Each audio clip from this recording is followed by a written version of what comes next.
Hello everybody, this is Tim Alf, your Discord community manager for the Nintendo Dads, and I get another opportunity to review a game for you guys.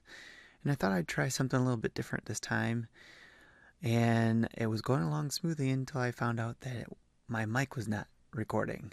So I got the screen capture, but I didn't get the voiceover. So I'm going to do the voiceover now and try to follow along with the same thing I was doing at the same time I was playing the game. So what I was trying to do was kind of show the game the first time I'm viewing it at the same time with you. And I also wanted to take a look at the eShop listing for it, the coming soon listing that was on the eShop for it. So in a couple seconds here, we'll see that I'll go to the eShop and we'll get started, and we can also see the price in the coming soon area. So if you want to look at it again, it'll be there in the Nintendo eShop on the US side in the coming soon area. As you can see coming up here, it's going to be down the list a little bit. It's coming up, Alteric. It comes out on 3/30/2018 for $4.99 in the US. We're going to watch the video and just get an idea of what this is. So, because I had no idea what this game was. So, but since I did get to see it firsthand, a little bit, I have a kind of an idea. And it looks like it's a puzzle platformer. So, and it also looks like it's a grueling puzzle platformer. So it'll be interesting to see that usually these type of games I don't go for, because usually I watch for others to play it and I see if I want to put myself through the stress of playing these type of games. But opportunity came to review it for you guys, so we're kind of reviewing it together. First eyes on it together. Just getting through this video. And again, if you want to watch it again, you can get through it on the eShop. Should be available in all regions to watch this video. Again, this video or this game is from Sometimes You, same publisher as the game I reviewed for North. And thank you very much, Sometimes You, for giving us a chance to review this game. So as I go back to the screen, go back to get it started, you can see how much fun I had with starting this game.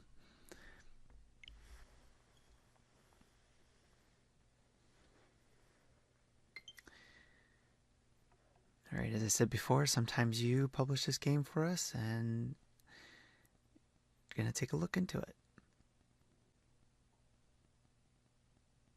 It's very straightforward, and even the settings are straightforward. You can go in the settings and adjust your sound and music. It's pretty straightforward.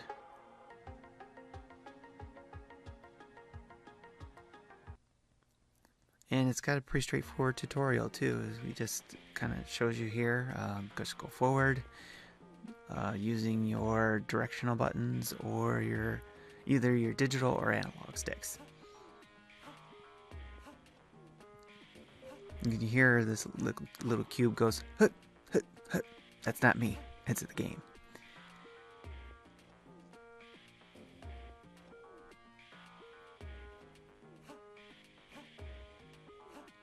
And that little kind of trick there, if I was going fast enough, I probably could have got there quick enough to that top level exit. And as you can see here, I'm even trying it again to see if I can make it across. There's a double jump, but not quite far enough. So, and some other things you learn as you play is the transition, kind of like Switch World, or I'm not saying that right. But the 3DS game that we had there. So Switch Patrol, I think it was, where you actually switch between two sides to get to be able to get to different platforms. And I didn't play much of Switch Force, so this mechanic is still kind of new to me, and I'm still trying to get used to it, as you can see here. And I failed. And there's a lot of times I fail in this, but you can get an idea or sense of how much you would like to play this game. If you like these type of puzzle games, these type of challenges, I like them.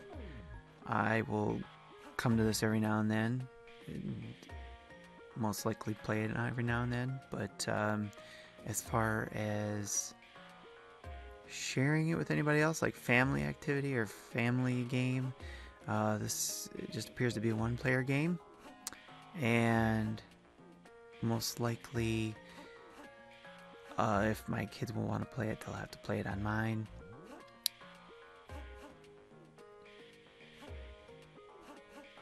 It's a pretty straightforward puzzle here.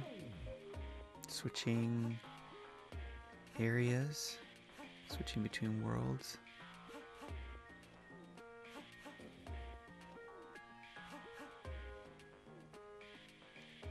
Pretty straightforward there.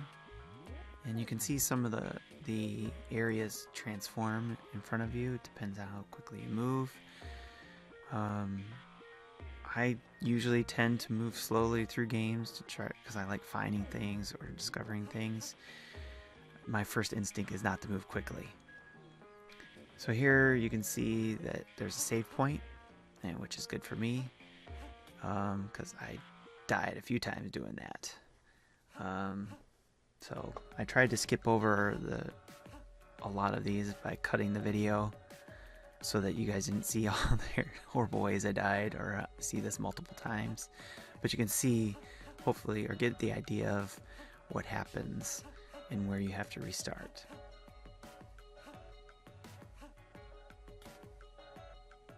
Died again and started right back here again.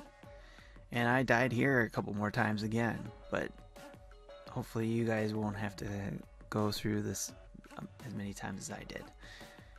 And yes, I admit I did go through the same level several times. But believe it or not, I still had fun. The graphics are pretty straightforward. There's nothing fancy here, so that's why it works on the Switch. It's a good pick up and go game. In between other games, you want to break, come back to this. I probably wouldn't suggest coming to this and then going to Celeste. So you probably want to break between those two games. But if you got an easy game like Kirby and you want to come and give yourself a challenge, you can come back here. Again, you'll see I died, you'll probably say, from stupid ways, but it was a learning experience for me. And then I eventually made it over to here and was able to exit and move on to the next stage.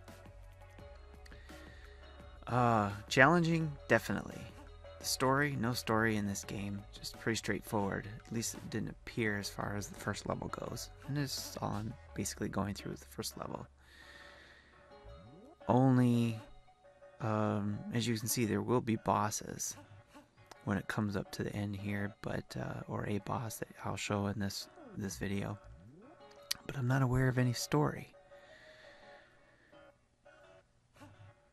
This was a very interesting board for me. Just again, I don't move quickly for the first time, and I realized, okay, this is a board I'm going to have to move quickly through. So here, my first attempt at moving quickly through this board, and for my first attempt, I thought I did pretty good. It's like, yeah, I'm doing pretty good here. Yeah, here we go. Yeah, there we go. I'm ready. Where's my board? Where's my... Oh. It was pretty challenging. So once I figured it out that I had to move pretty quickly, I started thinking about it too much. And when you're thinking about it too much, you get stuck and you die. So I died a lot. I did get past this part, but then I kept crashing into this spot you're about to see.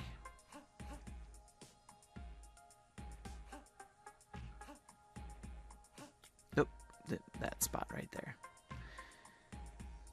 Don't worry, I won't put you guys through this too much, so you'll just see the more successful part of it, I think.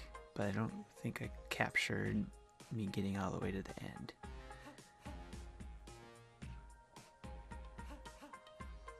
At least this will give you an idea.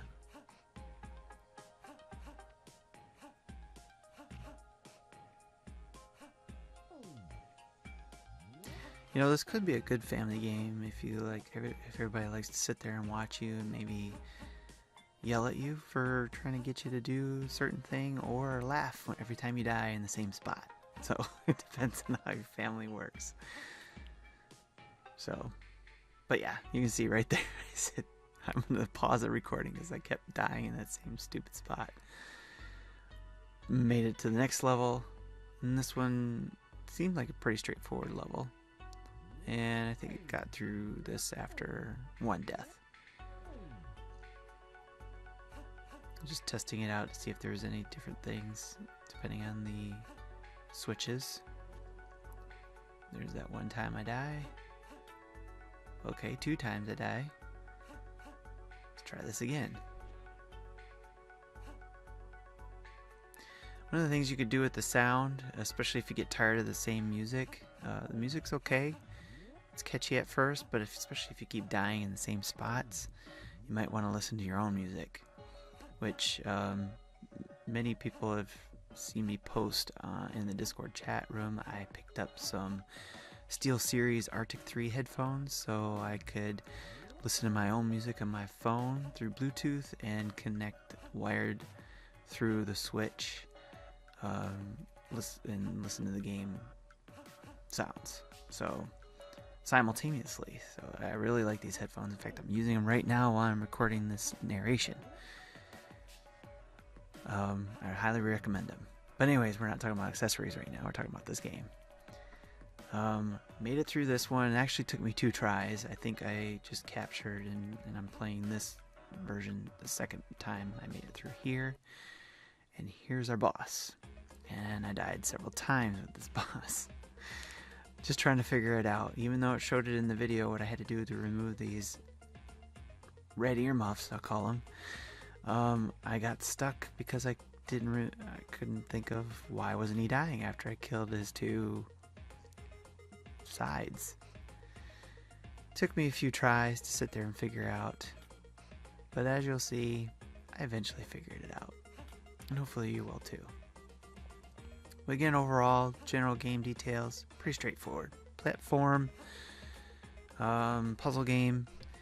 It gets harder and harder as this game progresses. I'm only showing you the first chapter. The sound is pretty basic. Not to knock it. It does get repetitive, so you may enjoy listening to some other music while you're playing this game. The challenge is high. Like I said, it gets higher and higher as you progress through each level. The control is straightforward and is pretty sensitive. And I didn't see anything in the settings to change that. Fun factor, it's like for me it's in doses. For other people, they may just keep going and going and going. So I leave that up to you. And as you can see here, I finally figured it out. It's like, oh, I gotta switch the color so I can get the next area to beat him in. So his hat. So that's it. That's this game. I hope you guys enjoyed it, and don't forget to check it out on the eShop. Comes out March 30th for $5 in the US. Thanks for checking it out with me, and I hope you liked the video. Have a good one, guys.